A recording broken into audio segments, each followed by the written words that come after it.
I had an interesting comment on our very first episode of From the Porch, and it kind of struck a chord a little bit. So I'm gonna address it and tell you a story about some stuff.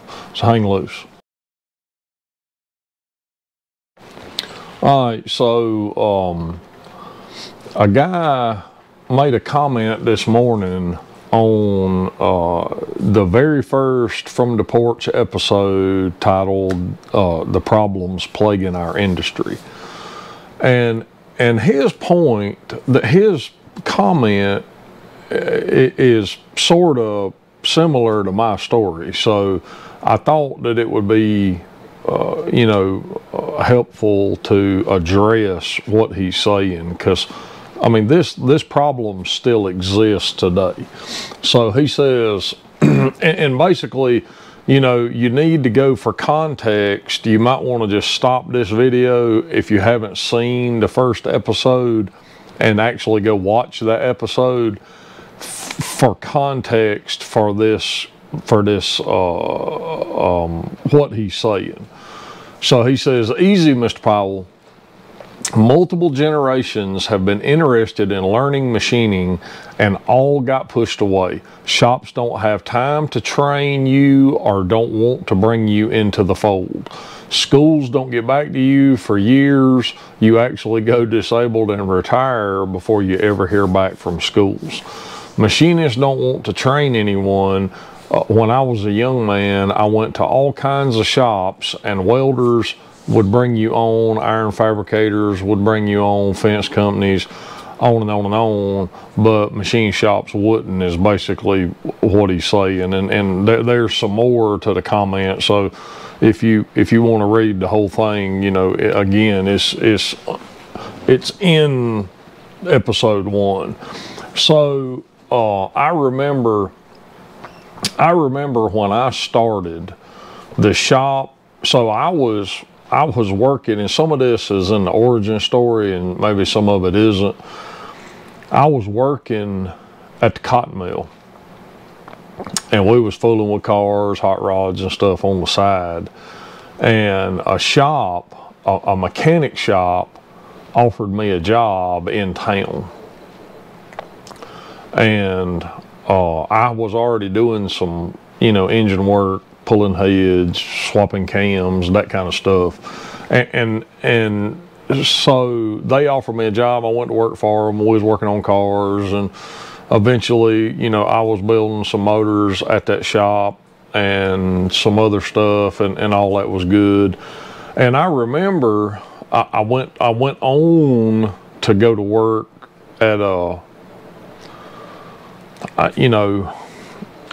it was a machine shop, an automotive machine shop, but it wasn't a very good one, right? It was just one of them deals. So I went there, but I wanted to, like, the goal and to sort of, drive the point home that this guy's making.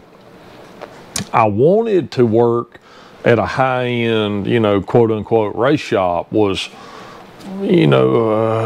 everybody's goal, I would assume, or to have your own. I mean, I don't think everybody wants to do valve jobs on, V6 Fords the rest of your life. I don't think that's the goal, but it surely wasn't my goal. And I wanted to work at, high-end race shops, and I wanted to learn from people that really knew, and not just do stuff as, hey, go do this or go do that. I mean, I want to know why. Why are we doing this? How does it work? What, blah, blah, blah. You know the story.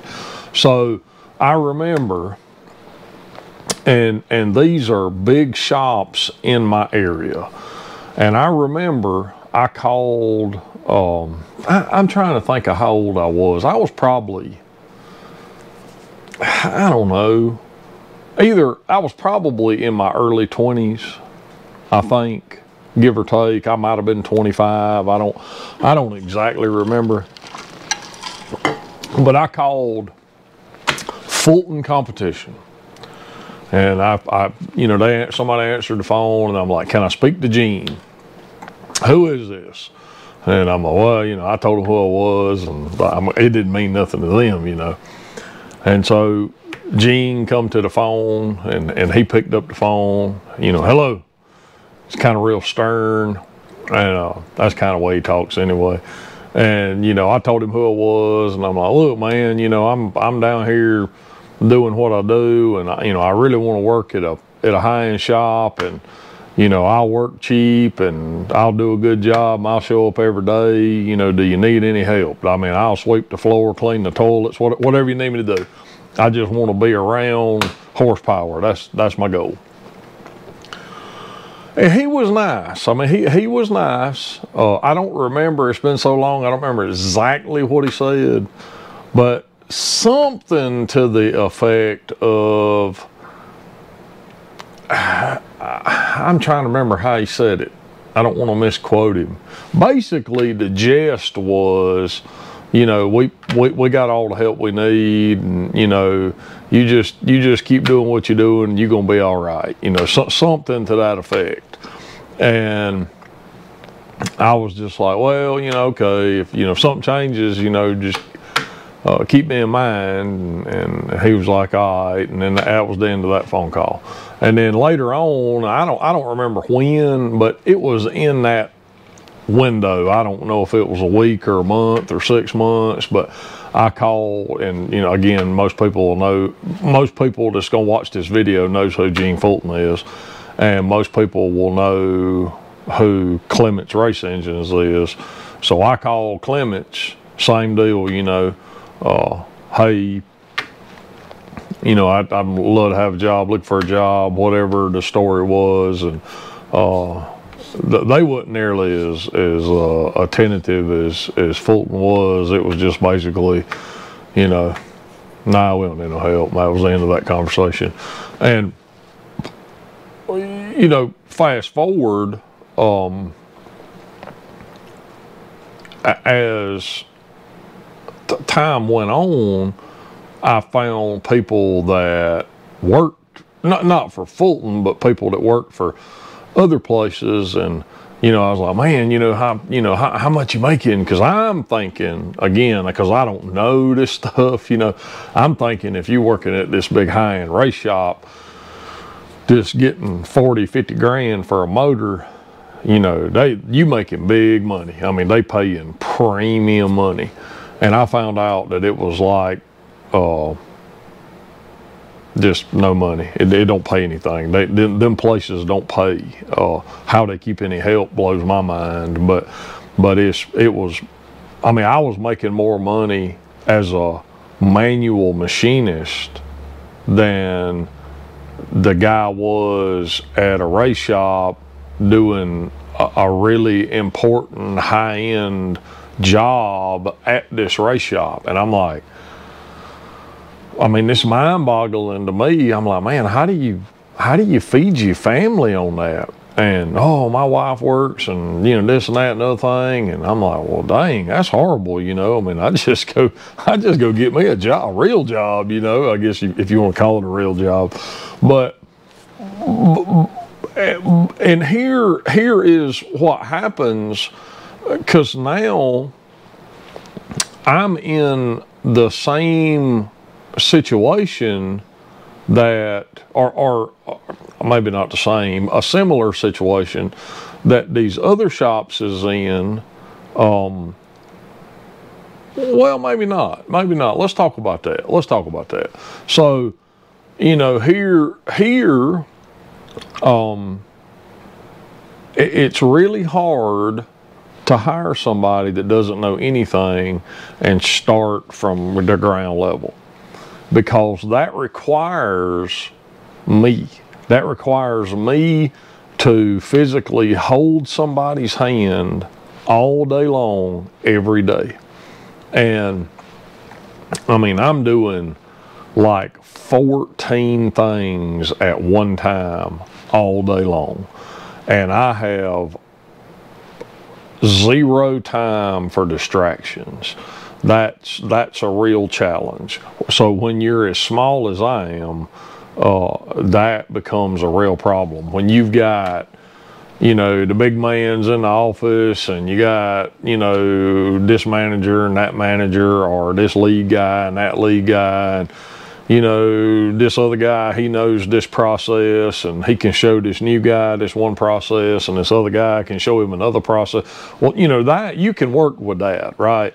But when I'm the only guy that can show anybody anything, it doesn't matter how many employees you have or how many you want to hire, I'm going to have to stop and show them. And what I find is, I mean, for the, you know, I don't want to make blanket statements, but for the most part, what I find is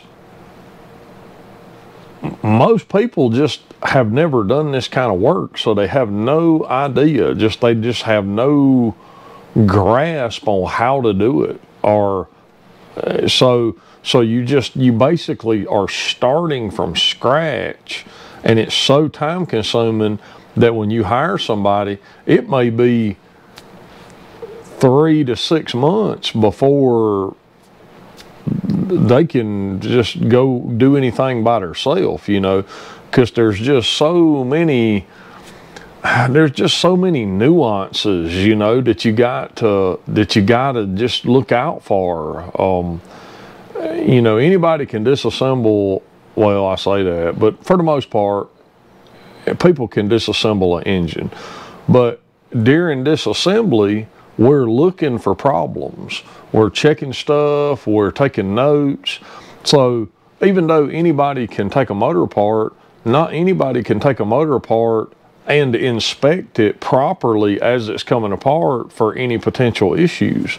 So if you have, you know, a guy that's just green as a blade of grass, he can't, I mean, he can take the motor apart probably, but he might, you know, it still amazes me how many people that I've shown how to put the rod cap back on the rod in the correct orientation, or put the main caps back on the block in the correct orientation, and I can show them 8 times and they'll take a motor apart and half the rods, the caps on backwards.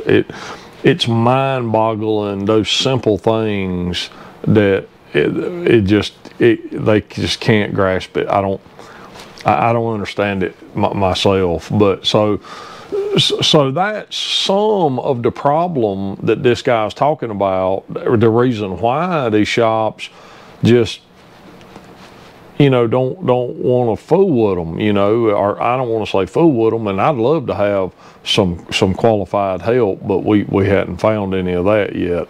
But and I think maybe that's one reason why. And I mean, if you look at all, and there's just tons of them, job postings for shops, well-established shops, hunting help. And if you look at the description, it's always, they want seasoned help. And most of the time, it doesn't. Sometimes, some of these places are paying big money, but a lot of these places, I mean, you can make more at Burger King than you can, you know, doing automotive machine work. It's just insane to me, but that's how it is. But that's why, you know, what this guy's talking about, that's why it's that way. And the problem, and I can't speak to the school stuff really. I remember way back, I looked into going to, I don't know if it was Sam or the University of Northern, you know, the UNOH, they got a machinist program, and then Sam's got them. It might have been Sam, and I looked into it. I was still in the cotton mill, and I looked into it, and I don't remember what it cost, but I couldn't afford it. But I dreamed about doing that a little bit. Thought that would be neat, and they sent some pamphlets and stuff, and it was neat. You know, I mean, it would have been a blast to be able to go to the school and learn all that stuff, you know, because back then, you know, I was just a kid. But you know, but I didn't have any problem communicating with him. He's saying, you know, the schools didn't get back to him. I I don't know. I mean, I don't think it's really a get back to you. It's just if you want to go, pay your money and go. I don't think you gotta, pass any curriculum or nothing or a test to actually go, as long as you can afford to pay them. So that's, if you are experiencing what this guy's talking about, know that it ain't cause they just don't want to fool with you, or it's just you. It's not. That's not the case. The case is, most of these small shops are just not going to have the man hours to train you for 6 months or a year. And like here, I mean, I get people come, they don't know anything about nothing. I mean, they struggle to run a broom and they want $20 an hour to start. So, I mean, that's the issue. I mean, and I wouldn't pay a man $20 an hour to start anyway. But if you pay somebody $20 an hour to start, and it's going to be 6 months or a year before they're actually, self-sufficient, man, that's expensive. But anyway, that's the story, and I thought that was interesting because, like I say, I have run into the same thing, and I'm sure other people have too. And it don't feel good when you get blowed off like that. But fortunately, it's